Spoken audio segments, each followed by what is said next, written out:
I've mentioned before that I get a lot of advanced copies of books. I don't really get that many physical copies. If I do, I usually just get them from like a giveaway. All of my advanced copies that I get from Netgalley. This is not sponsored or anything like that. Netgalley is a free website that you can sign up as a reader or a writer. I'm obviously signed up as a reader and reviewer, and you can start to request books from publishers and authors, and if they like the look of your profile or if they need more ARC reviewers or anything like that, they can accept your request and then they send you a digital copy of the advanced book that you want. And I do this a lot because I love reading and I love free books. Who doesn't? And it's also just a really cool way to engage in the bookish community and also with writers themselves on Instagram or Twitter or anything like that. I've been able to interact with a lot of up-and-coming authors because of Netgalley and because I got their advanced copies. And also, I've found some of my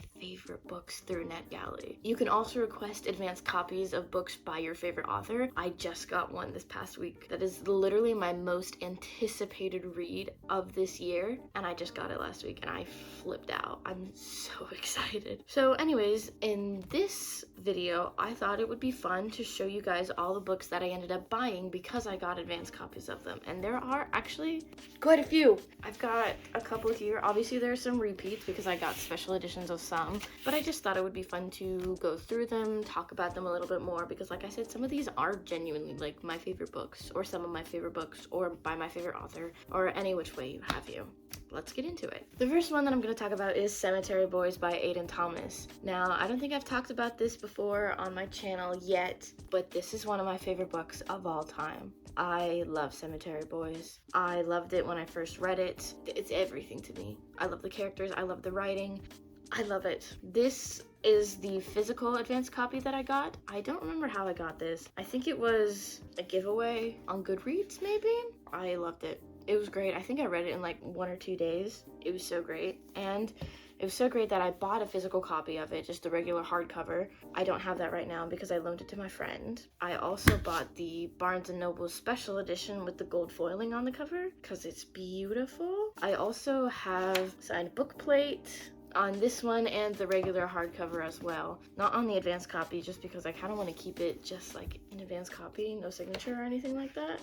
I don't know, but yeah, love Cemetery Boys. For those of you who don't know what Cemetery Boys is about, it's about this trans brujo who is trying to basically get his family to accept his gender because he's in kind of a traditional Latinx family, and they also have magic in kind of a way that's like, it depends on your gender, right? So the brujos and the brujas have different magic, and he's trying to prove that he is a brujo, so he performs a traditional brujo ritual, and then he accidentally summons the ghost of one of his classmates, and they're like tied together now, and he's trying to basically solve his murder, but also like just what happened because he didn't like know he was dead. And it's queer and it's really cute, and I did cry, but it's so worth it. The next book that I'm going to talk about is Belladonna by Adalyn Grace. This was either the first or second advanced copy that I ever got on Netgalley, and I absolutely loved it. I devoured it. It's so good. It's like a gothic romance mystery.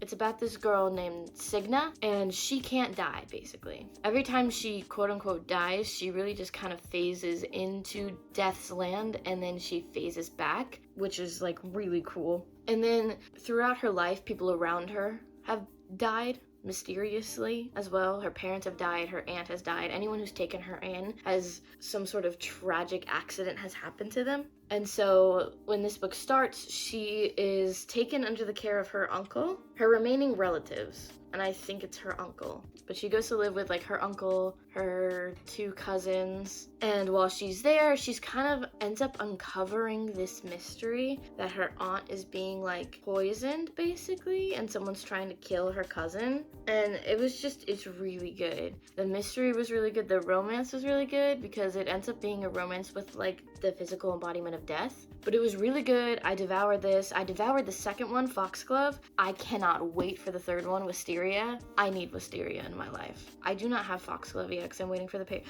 Hi, baby. This is Merlin. He's my baby. He loves me, I promise. But I am waiting for the paperback of Foxglove because I've got this in paperback and they all have to be the same. The next one that I have is The Adventure Zone, the 11th Hour graphic novel by Clint McElroy, Griffin McElroy, Justin McElroy, Travis McElroy, and Carrie Peach. I feel like if you guys took a shot for every time I said I was a D&D nerd, you might have alcohol poisoning by now. But I am a D&D nerd. And so obviously I love Taz, The Adventure Zone. I have all the graphic novels. They're literally right behind me. And I was lucky enough to get an advanced sneak peek of this one. And I am counting it because it was from Netgalley. And I had already pre-ordered this book anyways, but I saw that it was on Netgalley and I was like, I have to.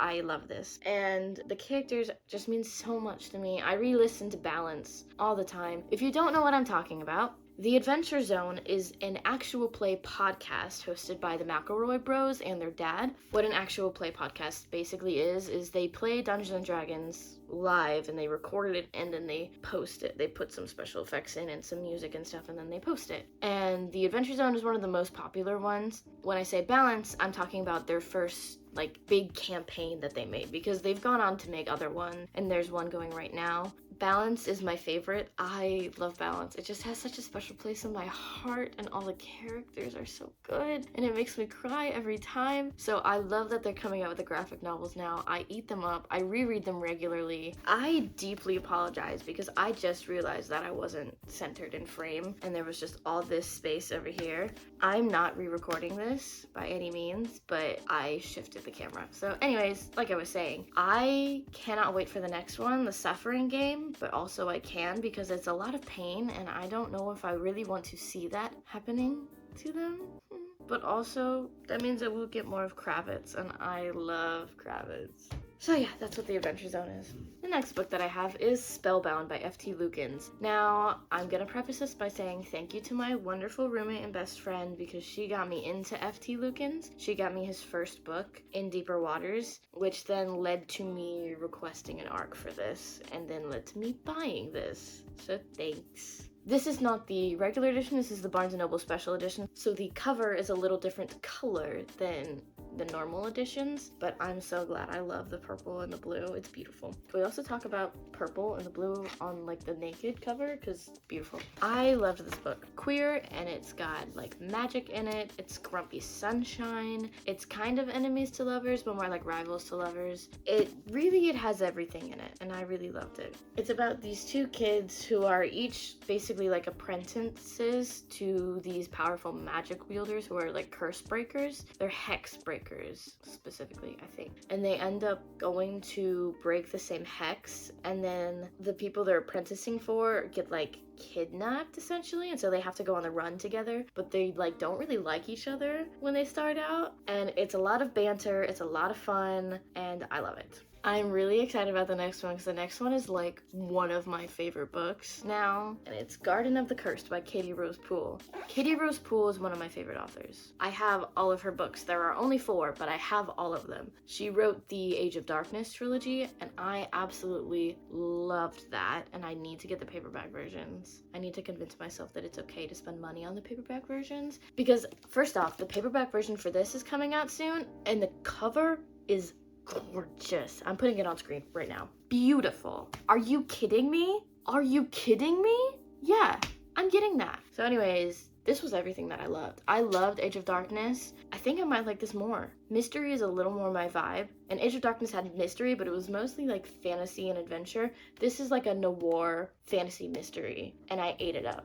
I ate this up. It's about this girl, Marlowe, and she's a curse breaker. Her ex-best friend, Adrius, has been cursed, basically, and he hires her to break his curse. And this is so super fun because Adrius is part of, the top society, basically, and Marlowe is kind of, in the bottom of the society. It's so super fun to see their banter. They're very much rivals to lovers. Adrius less so, because Adrius kind of wants to be friends with her again, but Marlowe is holding a grudge against Adrius. But I loved them so much, and I loved them so much that I got the special edition too. I got the Owl Crate special edition. It was in one of their monthly boxes, so I just bought the whole box so that I could have this, because she's, hello, beautiful. We're gonna take a full tour of her right now. Beautiful, foiled cover. On the back it says, "Secrets can't protect me, only the truth can." Beautiful.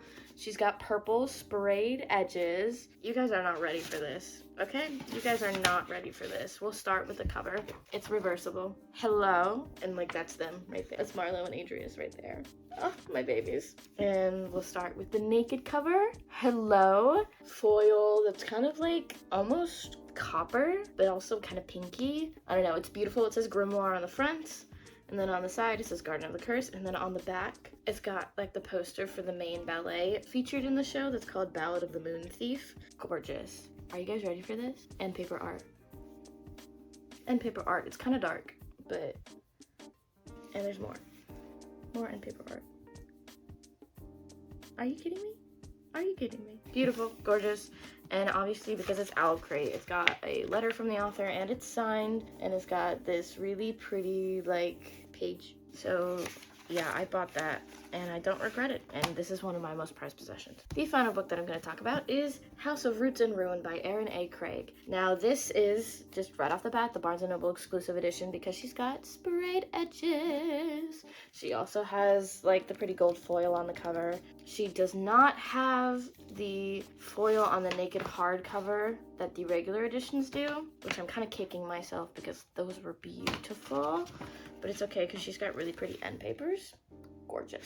I loved this one. I did an oopsie actually requesting this advanced copy because you see, it's a sequel and I didn't realize that. So I just saw it and I was like, that looks cool, give it to me. And they said, okay, here you go. And then I opened it and it was like, be sure to read the first one. And I said, what? What do you mean the first one? So I had to check the first one out from the library and then read the second one. The first one is so good, by the way. House of Salt and Sorrows, so good. I loved it. I loved it. It was very creepy also. I didn't expect it to be creepy, but it was. And the second one, I think, was almost even more creepy. No, the first one was more creepy. This one was really good though. The romance in this one was so cute. It was so cute. And the twist at the end? Like, holy crap. Holy crap, what? And the twist at the very end? I was screaming, and I need the next one immediately. I loved it so much. I hesitate to talk about what this one is about just because it is the sequel. The first one is a 12 Dancing Princesses retelling, which was so cool because it was also a thriller, and it fit the vibe so well. And the sequel is about one of the sisters, and it takes place, I think, like 10 years after the first one. She's like a teenager now because she was like a little girl in the first one. And basically she can see ghosts. And she goes to live with this guy so that she can paint his portrait because she's also an artist. And she can see ghosts and she ends up uncovering this like kind of mystery around the lord of the house. But it was really good. So I bought it. Okay, so that is all of the books that I've bought because I got advanced copies of them. So if you are looking, oh, I have to put this down, it's too heavy. If you are looking for free reads, I highly encourage that you sign up for Netgalley. It's free, you get free books. There are also a bunch of books on there that you don't even have to request, that you can just sign up to read right then and there. It's a really nice service. Just obviously make sure that you actually leave reviews. That's what these authors are doing, is they're giving you copies of their books so that you can then leave a review for them. So please do that. It's just kind of the basic respect thing. It's an exchange. You know, leave an honest review, obviously. Constructive criticism. Be nice, people. Okay, I think that's everything in this video. So as always, I hope you had fun, I hope you stick around, and I hope you read to your heart's content.